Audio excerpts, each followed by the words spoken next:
Magandang araw po sa inyong lahat.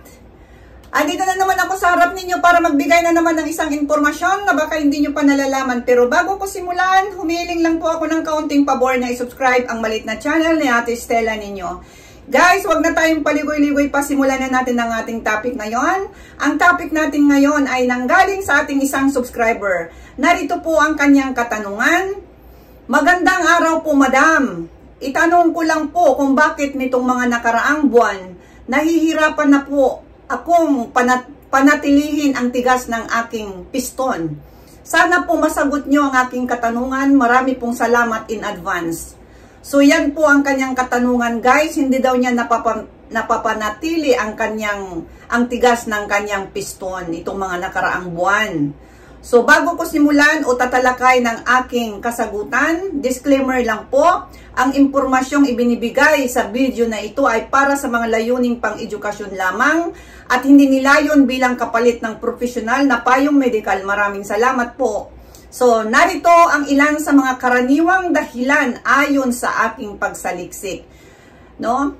Number 1, physical na kalagayan. Ano ba ang mga physical na kalagayan? Number 1, una, sakit sa puso. Ang mga problema sa sirkulasyon ng dugo tulad ng baradong ugat ay maaring magdulot ng kahirapan sa pagpapanatili ng ereksyon. So yan po yung number 1, guys, na kapag meron tayong karamdaman sa puso, maaaring mabarado o mabarahan ang mga ugat na nananalaytay at ito ay magdulot ng kahirapan sa papapanatili ng ereksyon o pagpapatigas, no? O pagtayo ni Manoy. So yan po yung number 1, may sakit sa puso. Number 2, diabetes naman ito. Ang mataas na blood sugar level ay maaring makapinsala sa mga ugat at daluyan ng dugo na nagiging sanhi ng erectile dysfunction. So ano ba ang hindi napapanatili, no? Ang pagtayo ni Manoy, ito o kung sa English pa, erectile dysfunction. So isa po itong sakit na diabetes na tinatawag. So ang ibig sabihin doon sa number 1, sakit sa puso, diabetes, no? Iisa lang po ang kanilang pagkapareho. Nandoon pa rin yung problema sa daloy ng dugo. So ang ibig sabihin, nasa dugo talaga ang problema, no? Yon ang ibig sabihin. Problema, blood sugar mataas. So ang sirkulasyon ng dugo ay minsan nababarahan sa mga karamdaman na ito. So number 3 naman, hypertension o mataas na presyon ng dugo. Ang mataas na presyon ng dugo ay maaaring makaapekto sa mga daluyan ng dugo na responsable sa pagbibigay na sapat ng dugo sa doon sa piston ng isang lalaki. So yan po yung number 3, hypertension. Number 4, paninigarilyo o pag-inom ng alak. O sabihin na lang natin sobrang paninigarilyo at sobrang pag-inom ng alak.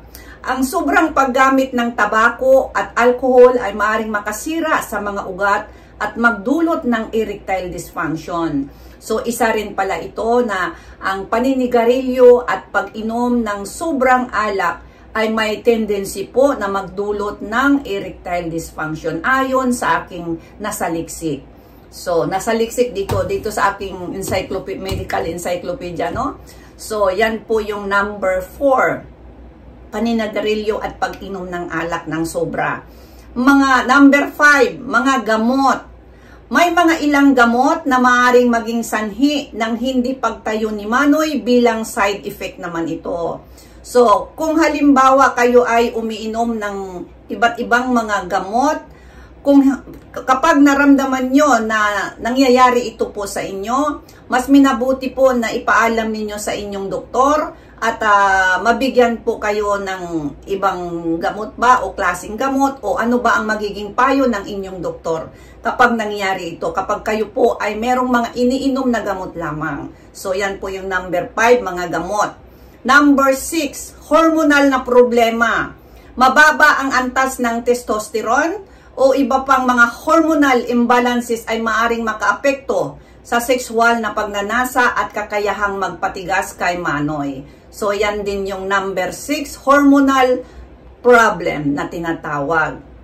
At ang number 7 naman natin, ang edad. So, edad na ito, no? Bagaman hindi ito eksklusibong dahilan, ang pagtaas ng edad ay madalas na nauugnay sa pagbawas ng erectile function dahil sa pagbaba ng testosterone o iba pang physical na kondisyon. So, ang ibig sabihin, kapag mataas na ang ating edad, ang edad ng isang lalaki, no, pero yun na nga sinabi din mo, bagaman, no, hindi ito eksklusibong dahilan. Ang ibig sabihin, hindi po ito talagang ang dahilan.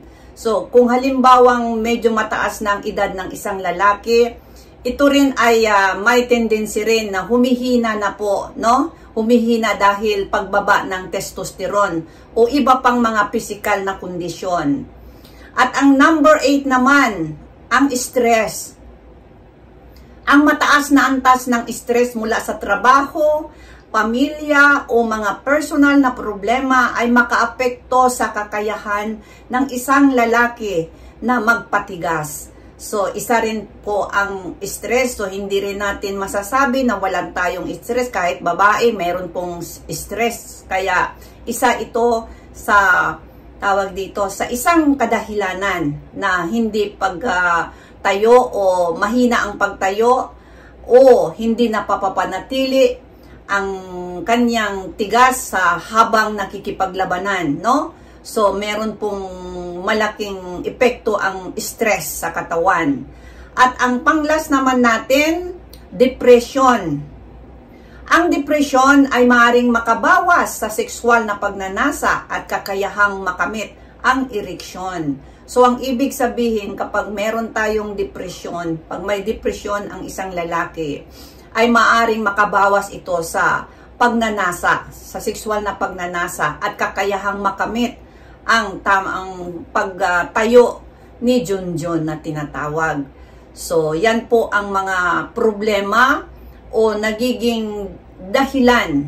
Ilan lang po ang mga ito sa mga dahilan kung bakit nangyayari ang mga ang hindi pagtigas o hindi napapanatili ang pagtayo ni Manoy. So, hayan po guys, sana nakita mo ang vlog na ito at ginawan ko na lang din para pangkalahatan na rin, para naman malalaman din ng iba kung ano talaga ang mga kadahilanan sa kanilang mga problema.